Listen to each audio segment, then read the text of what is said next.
വാങ്ങിയിട്ട് ഗമ പറയാൻ ഒരുത്തനെയും കാണുന്നില്ലല്ലോ. എങ്ങോട്ടാ ഒരു കഴുതയുമായി പോകുന്നത്? കഴുതയോ?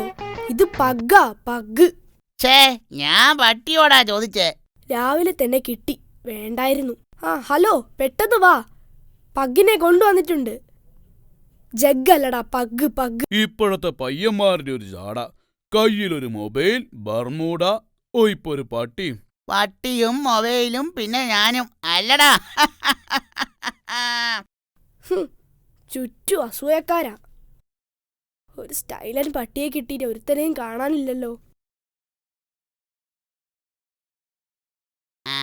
ഇവൻ കൊള്ളാലോ. എപ്പ വാങ്ങി? വാങ്ങിയതല്ല, ഗിഫ്റ്റ് കിട്ടിയതാ. കൊയിലങ്കിളിലെ ആന്റി തന്നതാ. ചേ, കൊയിലാണ്ടിയിലെ അങ്കിൾ തന്നതാ. കൊള്ളാം, സ്റ്റൈലൻ. കണ്ടാ കുളിക്കണം. അല്ല, എന്താ ഇവന്റെ പേര്? ക്ലിച്ചോ. ആര് കുളിച്ചോന്ന്? കുളിച്ചോന്നല്ല, ക്ലിച്ചോ. ക്ലിച്ചോന്നാ പട്ടിയുടെ പേര്. ക്ലിച്ചോ. ചൊക്ലിയായിരുന്നു ഇതിലും നല്ലത്. എന്താ ഇതിന്റെ ഭക്ഷണം? രാവിലെ ബൂസ്റ്റും ചിക്കൻ നൂഡിൽസ്, ഉച്ചയ്ക്ക് കബാബ് തന്തൂരി, രാത്രി ആട്ടിൻ കരൾ പൊരിച്ചത്.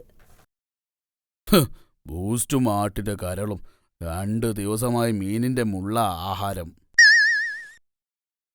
ഇവനാരാ മോനെന്ന് അറിയാമോ? കൊച്ചിയിൽ വച്ച് നടന്ന പട്ടികുസ്തി മത്സരത്തിൽ ചാമ്പ്യൻ അല്ല ഇവൻ. നീ തെളിച്ചു പറ. ആദ്യം മറ്റേ പട്ടി മുകളിൽ, നമ്മുടെ ക്ലിച്ചോ താഴെയും.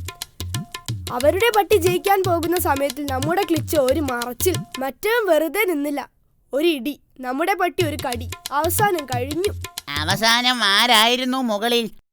ക്ലിച്ചോ, അപ്പുറത്തെ മതിലിന്റെ മുകളിൽ. ശക്തിയിൽ കാര്യമൊന്നുമില്ല, പട്ടികൾക്ക് ബുദ്ധിയാണ് ആവശ്യം. ശരിയാ, കഷ്ടം, ഇവനതുമില്ലല്ലോ നിന്നെ പോലെ.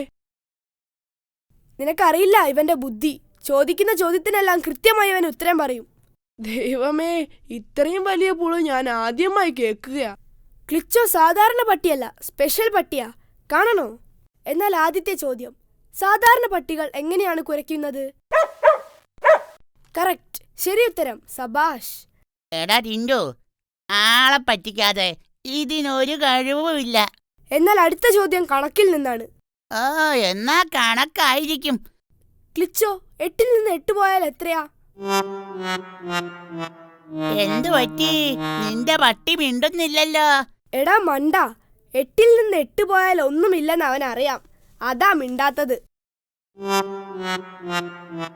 I take him all